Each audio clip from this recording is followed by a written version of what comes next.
ప్రేక్షకులకి ఆ లలితాంబిక అమ్మవారి యొక్క అనుగ్రహం పరిపూర్ణంగా కలగాలని మనస్ఫూర్తిగా కోరుకుంటూ ఈరోజు మనం చెప్పుకోబోయే టాపిక్ ఏమిటంటే గురువు మారుతున్నాడు మే 1వ తేదీ నుంచి. దాంతోపాటు గురుశనులు ఇద్దరూ కలిసి డబుల్ ట్రాన్సిట్ అంటారు. ఈ డబుల్ ట్రాన్సిట్ వల్ల మనకి చూడండి, ఏదైనా ఒక మన పర్సనల్ చార్ట్లో కూడా 2 గ్రహాలు డబుల్ ట్రాన్సిట్ ఒక భావాన్ని కనుక వీక్షిస్తున్నాయి, అందులో ముఖ్యంగా మేజర్ ప్లానెట్స్ శని గురువులు వీక్షిస్తున్నా, శని గురువు కలిసి ఏ నక్షత్రాల మీద సంచరిస్తే ఎటువంటి ఫలితాలు రావాలన్నా ఆ గ్రహాలు ఎక్కువగా నిర్ధారిస్తూ ఉంటాయి. ఎందుకంటే గురువు జీవకారకుడు, ఎట్ ది సేమ్ టైం భగవత్ సంబంధంగా చెప్తూ ఉంటారు గురువుని దైవానుగ్రహంగా. శని ఈజ్ కర్మకారకుడు, అంటే కర్మ భగవత్ సంబంధించిన ఎనర్జీ, ఈ రెండు కలిస్తే వచ్చే result is double transit. So ఏ లగ్నం వారికి, లగ్నం తెలిసిన వారు లగ్నం నుంచి చూసుకుంటే, లగ్నం తెలియని వారు రాశి నుంచి చూసుకోవచ్చు. ఈ రకంగా మీకు ఏ విషయాల్లో బాగున్నది, ఏ విషయాల పట్ల కాస్త జాగ్రత్తగా ఉండాలి, ఏ దేవతారాధన చేసుకోవాలనేటువంటి విషయాలు మనం చెప్పుకుందాం.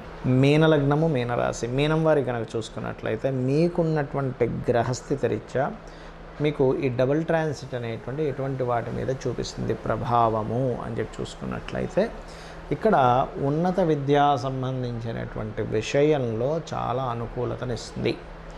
అదేవిధంగా పెద్ద మొత్తంలో బ్యాంక్స్ నుంచి ఓడీసీ సపోర్టు లేదా తండ్రి గారి యొక్క సపోర్ట్ రావడము, లాంగ్ జర్నీ చేయడం వల్ల ఆ జర్నీ ద్వారా మీకు ఏదైనా బిజినెస్ కోసమో లేకపోతే ఇంకేదైనా వర్క్ కోసమో దూర ప్రాంతాలకు వెళ్తూ ఉంటారు. ఆ ప్రయాణాలు మీకు మంచి ఫలితాలను ఇస్తాయి. అయితే ఈ డబుల్ ట్రాన్సిట్, ఈ శని గురువుల ద్వారా ఏర్పడేటువంటి ఫలితం ఏదైతే ఉందో, ఇది సమ్టైమ్స్ గ్రహాల యొక్క వక్రగతి వల్ల దీని ప్రభావం తగ్గుతూ ఉంటుంది.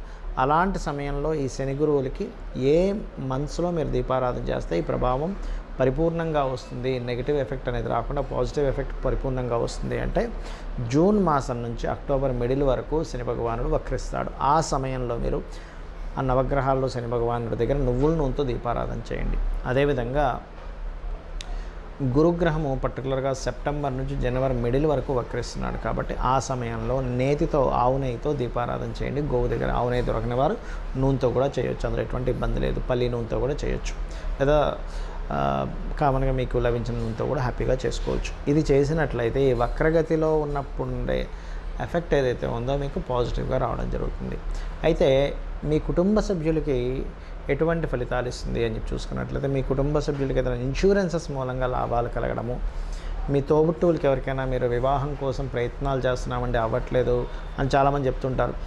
సిస్టర్స్ కావచ్చు, బ్రదర్స్ కావచ్చు చెప్తుంటారు, ఏమని మా తమ్ముడికి చేద్దాం అనుకుంటున్నామండి, మా అన్నయ్యకి చేద్దాం అనుకుంటున్నామండి, మా సిస్టర్కి చేద్దామని కుదరట్లేదు. కానీ ఈ సమయం మీ యొక్క జాతకంలో ఈ స్థానం ఏదైతే యాక్టివ్ అవుతుందో మీరు ప్రయత్నం చేయడం ద్వారా తొందరగా కలిసి రావడం జరుగుతూ ఉంటుంది. అదేవిధంగా మీ తల్లిగారి పేరు మీద ఏదైనా లోన్స్ ప్రయత్నం చేసినట్లయితే ఆ యొక్క లోన్స్ ప్రయత్నం ఫలకృతం అవ్వడము, మీ యొక్క సంతానానికి ఒక్కోసారి సంతానం కోసం ప్రయత్నం చేస్తుంటుంది, అవ్వని సమయం ఏదైతే ఉంటుందో ఇప్పుడు ఉండేటువంటి డబుల్ ట్రాన్సిట్ మంచి ఫలితాలను ఇస్తుంది. అదేవిధంగా మరొక విషయం ఏంటంటే, మీ యొక్క జీవిత భాగస్వామి ఏదైతే ప్రయత్నం చేస్తుంటారో ఆ ప్రయత్నాలు ఫలిస్తాయి. ఎందుకంటే ఇప్పుడు మీకు ప్రస్తుతం లగ్నంలో రాహు, అంటే రాశిలో రాహు సంచారం జరుగుతూ సప్తమంలో కేతు ఉన్నాడు. ఈ సప్తమ కేతు తెలియని ఒక వైరాగ్యాన్ని ఇస్తూ ఉంటుంది జీవిత భాగస్వామికి. అలాగే మీ జీవిత భాగస్వామిని కాస్త గణపతి ఆలయాలకు వెళ్తున్నామని చెప్పండి, గణపతి ధ్యానం చేయమనండి, అన్ని విధాలా బాగుంటుంది. మరియు దీంతోపాటు మీరు కొంచెం ఈ 12వ స్థానంలో శని సంచారం జరుగుతుంది కాబట్టి కాస్త ఇన్వెస్ట్మెంట్స్ చేసేటప్పుడు, బికాజ్ ఆఫ్ మీకు ఎల్నాడు శని కూడా నడుస్తుంది కాబట్టి ఇన్వెస్ట్మెంట్స్ చేసేటప్పుడు కాస్త జాగ్రత్తగా చూసి ఇన్వెస్ట్మెంట్స్ చేయండి. మరియు మీకు ఈ ఫలితాలు మరింత బాగా రావాలంటే శని గురు గ్రహాల దగ్గర దీపారాధన చేయడము, గోవులకి బెల్లము మరియు అరటికాయలు తినిపించడం చేయండి.